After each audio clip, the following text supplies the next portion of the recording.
Hello दोस्तों, कैसे आप सभी। मैं हूं आपका दोस्त प्रदीप एंड स्वागत करता हूं प्रदीप गिरी लॉन्च वाला अकेडमी पे। तो गाइज आज हम करने वाले हैं मोमेंट ऑफ इनर्शिया किसका, रोटेटिंग डिस्क का। गाइज बहुत सिंपल है और बहुत इंपॉर्टेंट भी, एग्जाम में बहुत बार आता है। और दूसरा गाइज मैंने प्लेलिस्ट का लिंक डिस्क्रिप्शन में डाल दिया आगे के सभी चैप्टर का। अभी 6-7 महीने ही पहले ही हमने रिकॉर्ड किया, तो वो भी आप देख के अपनी स्टडी कंटिन्यू जारी रख सकते हो। अगर हमसे डायरेक्ट जुड़ना है तो हमारे ऐप पर रैंकर बैच से जुड़ सकते हो। अगर कोई और डाउट है कि कैसे जुड़ना है क्या है, तो नीचे डिस्क्रिप्शन में नंबर भी दिया है, उस पर कॉल करके आप पूछ सकते हो। तो चलो स्टार्ट करते हैं moment of inertia of rotating disc. तो गाइस क्या है, सबसे पहले ये समझ लेते हैं दोस्तों। ये हमारा, मान लो ये हमारा डिस्क है। आप सभी को डिस्क पता ही है, पहले डीवीडी आता था। ओके, और ये इस एक्सिस पे क्या हो रहा है, रोटेट हो रहा है। ये डिस्क है, ये इस एक्सिस पे क्या हो रहा है, रोटेट हो रहा है। मान लो ये डिस्क है, इस एक्सिस पे रोटेट हो रहा है। अब ये रोटेट होने के टाइम इसके अंदर मोमेंट ऑफ इनर्शिया कितना, वो मुझे क्या करना है, फाइंड करना है। अब मैं यहाँ मैंने कुछ कंस्ट्रक्शन किया हुआ, ये एंगुलर वेलोसिटी ओमेगा से क्या हो रहा है, रोटेट हो रहा है। देखो ये पूरा कंप्लीट बॉडी है, कंप्लीट क्या बॉडी है। बट हम फिजिक्स में कभी भी फाइंड करते हैं तो सबसे पहले हम पार्टिकल का फाइंड करते हैं, और पार्टिकल पे डेरिवेटिव और इंटीग्रेशन अप्लाई करके हम क्या फाइंड कर लेते हैं, कंप्लीट बॉडी का। तो ये जो हमारा डिस्क है वो नंबर ऑफ रिंग से बना होगा, बहुत सारे रिंग को मिला के। अगर मैं यहाँ से बनाऊँ ऐसे बहुत सारे रिंग को मिला के, ऐसे बहुत सारे रिंग को मिला के हमारे ये कंप्लीटली क्या बना है, डिस्क। तो इसके अंदर सबसे पहले हम रिंग को फाइंड करेंगे, और रिंग पे डेरिवेटिव इंटीग्रेशन लगा के हम लोग क्या करेंगे, डिस्क का फाइंड कर लेंगे। तो इस तरह से हम काम करने वाले। सबसे पहली बात तो करूंगा, डिस्क का रेडियस r है, डिस्क का मास m है।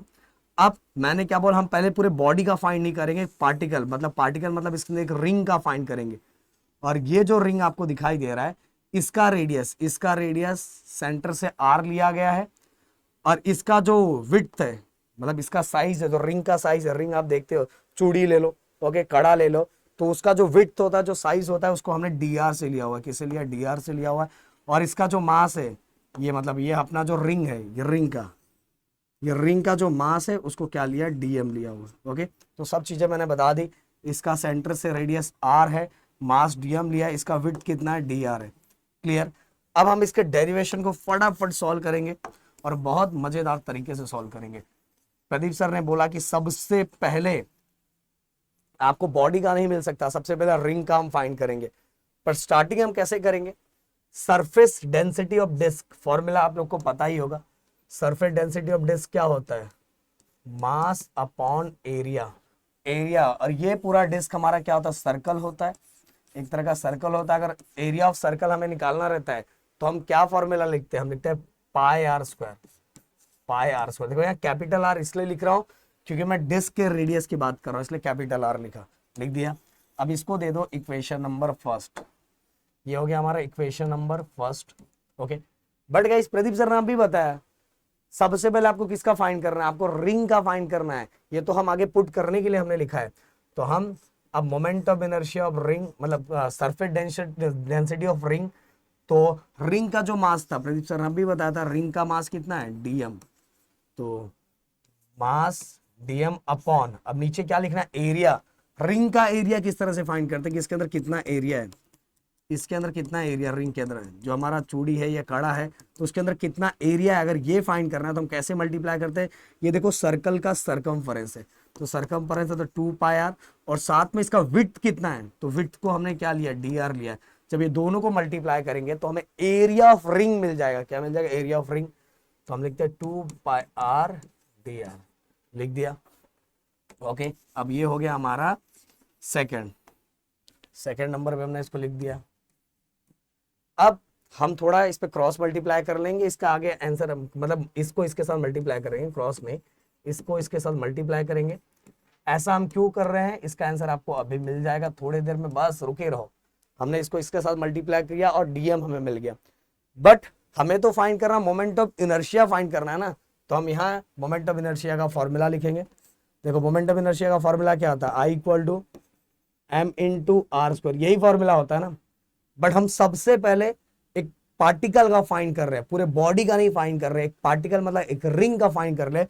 इसलिए सबसे पहले हम यहाँ डेरिवेटिव अप्लाई करेंगे, छोटू सा, क्योंकि हम सबसे पहले छोटे से पार्ट का, और छोटे से पार्ट को दिखाने के लिए हम डेरिवेटिव यहाँ लगाए d, और छोटे से मास का छोटू सा मोमेंट ऑफ इनर्शिया, और ये पूरे रिंग का पूरे रिंग का हर जगह रेडियस क्या है, सेम है, इसलिए इस पे हमने कुछ लिखा नहीं। ये बात याद रखो ना, बहुत सारे बच्चों को कंफ्यूजन होता है यहाँ क्यों नहीं लिखा।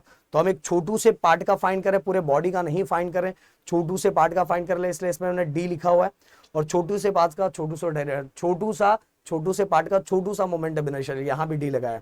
अब गाइस साथ में हमें कंप्लीट बॉडी का फाइंड करना है, इसलिए हम यहाँ इंटीग्रेशन लगाएंगे।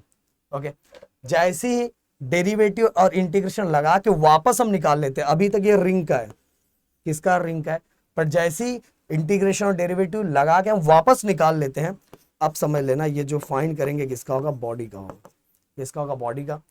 अब गाइस ध्यान दो एकदम अच्छे से, इंटीग्रेशन में हम इस पे लिमिट भी लगाएंगे, कहां से कहां तक का फाइंड करना है। तो हमें कहां से कहां तक, हमें ये 0 से लेके ये लास्ट एंडिंग तक, तो 0 से लेके कंप्लीट आर मतलब पूरा रेडियस, तो कहां से कहां तक का फाइंड करना, लिमिट भी अप्लाई करना पड़ेगा ना। तो 0 से लेके आर तक, कहां से कहां तक का मोमेंटम इनर्शिया फाइंड करना है, सेंटर से लेके आउटर पार्ट तक, मतलब 0 से लेके पूरे कंप्लीट रेडियस तक। तो हम यहां लिखें dm इंटू आर स्क्वायर। अब गाइस ये dm की वैल्यू अपने पास तो कहीं तो है, कहीं तो दिखाई दे रहा है dm की वैल्यू, कहीं तो दिख रहा है, देखो ये देखो दिखाई दे रहा है ना, इसीलिए हमने dm निकाला था। अब मैं इसके जगह पुट करूंगा dm की वैल्यू, चलो फटाक से, momentum inertia of body equal to integration limit 0 to r, dm की जगह पे ये लिखेंगे sigma 2 pi r d r, और एक और इधर आर है, आर स्क्वायर। ये देखो dm की जगह मैंने ये पूरा लिख दिया और आगे वाला आर स्क्वायर। अब गाइस जो इसके अंदर कांस्टेंट है उसको बाहर निकाल लेंगे। सिग्मा सरफेस डेंसिटी की वैल्यू हमेशा कांस्टेंट होती है, तो जो कांस्टेंट होती है उसको बाहर निकालो। 2 भी कांस्टेंट ही है, मेरे लिए भी 2 ही है, आगे आने वाले लोगों के लिए भी 2 ही है, 2 वही रहेगा, और पाई भी कांस्टेंट है। ओके, तो जो कांस्टेंट है उसको हमने बाहर निकाल लिया, और अंदर क्या बचा, 0 टू आर। ओके, और अंदर हमारा बच्चा देखो ये, तो आर स्क्वायर और आर, ये हो गया आर क्यूब और ये डी है। क्लियर। अब गाइस इंटीग्रेशन का एक फॉर्मूला है, आप अगर कहीं पढ़ रहे होगे तो अगर इंटीग्रेशन का फॉर्मूला आपको सिखाया गया होगा,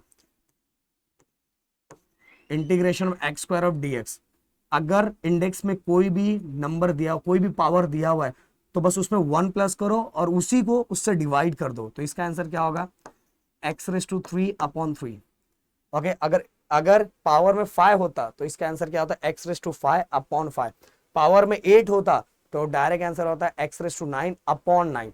तो गाइस अगर हम यहाँ चेक करते हैं तो हमें क्या दिया हुआ है, r⁻³ दिया हुआ, r⁻3, तो इसीलिए क्या हो जाएगा इसका, अब इंटीग्रेशन का फॉर्मूला हम लोग लिख रहे हैं इसलिए इंटीग्रेशन हट जाएगा, ये हो जाएगा हमारा r⁴/4। ओके, हमने लगा दिया ना, इंटीग्रेशन यूज कर दिया, तो इंटीग्रेशन जब हमने लगा दिया तो इंटीग्रेशन लगाने के बाद इंटीग्रेशन हट जाएगा, पर लिमिट लिखा हुआ है 0 to R, upper limit minus lower limit, upper limit बीच में माइनस देन लोअर लिमिट, तो सिग्मा 2 पाई अपर लिमिट, इसके जगह पे अपर लिमिट मतलब r⁴/4 माइनस लोअर लिमिट क्या आएगा, 0⁴/4। ये तो आंसर वैसे भी 0 आएगा, मैं करके दिखा रहा हूँ। अपर लिमिट को r के जगह पे रखूंगा, देन बीच में माइनस, देन लोअर लिमिट को, अपर लिमिट माइनस लोअर लिमिट। तो गाइस ये क्या है, सिग्मा 2 पाई, ये तो खत्म ही है, r⁴/4 momentum inertia of body. अब गाइस अपने पास ये सिग्मा की वैल्यू है, कहीं तो है कंप्लीट बॉडी की, ये देखो यहाँ है फ्रॉम इक्वेशन फर्स्ट, तो हम यहाँ भी पुट कर देंगे, यहीं पुट कर देता हूँ मैं, ये देखो कितना है, सिग्मा की वैल्यू कितनी है, ये देखो m कितना है, पाई r², ये देखो यही सिग्मा की वैल्यू मैंने यहाँ पुट की बॉडी का, ये 2 पाई इंटू r⁴/4। कुछ कैंसिल, क्या क्या कैंसिल हुआ देखो, कैंसिल होने का अपना आंसर आ जाएगा, क्या क्या कैंसिल होगा, पाई गए हो, ये गए हो, ओके, 2 r⁴ था या r⁴ था, तो गए हो, फिर इसके यहाँ भी गया, 2 1 सा 2, 2 2 सा 4। तो अपने पास क्या क्या बचा है, अब इसको यहाँ मैं लिख लेता हूँ फिर से, मोमेंटम इनर्शिया और बॉडी, बॉडी मतलब आप डिस्क, डिस्क भी लिख सकते हो डायरेक्ट। तो अपने पास ऊपर क्या बचा है, ऊपर एक m बचा है और ये r/2 था, तो यहाँ से r/2 कैंसिल हो गया, फिर भी 2 बचा हुआ है, तो r/2 बचा हुआ है, तो ये बचा m r/2 ऊपर बचा है। और नीचे क्या बचा है, अगर आप ध्यान देंगे, ये भी गया, ये भी गया, नीचे 2 बचा हुआ है, 2 1 2, 2 2 4, तो नीचे 2 बचा हुआ है, 2। तो वैसे अगर थोड़ा इसको और अच्छा लिखे तो नंबर आगे लिख ले तो 1/2 mr²। और ये एक्सप्रेशन, ये मोमेंट ऑफ इनर्शिया किसके लिए, रोटेटिंग डिस्क के लिए, जिसको आपको याद रखना है 1/2 mr², 1/2 mr²। So guys clearly मेरे ख्याल से आपको समझ में आ गया, वो हर पॉइंट मैंने इस वीडियो के अंदर आपको बताने का ट्राई किया है। और ऐसा ही वीडियो अगर आपको बाकी चीजों का चाहिए तो नीचे कमेंट की बरसात कर दो। मिलते हैं नेक्स्ट वीडियो में। थैंक यू सो मच, जय हिंद एंड जय महाराष्ट्र दोस्तों।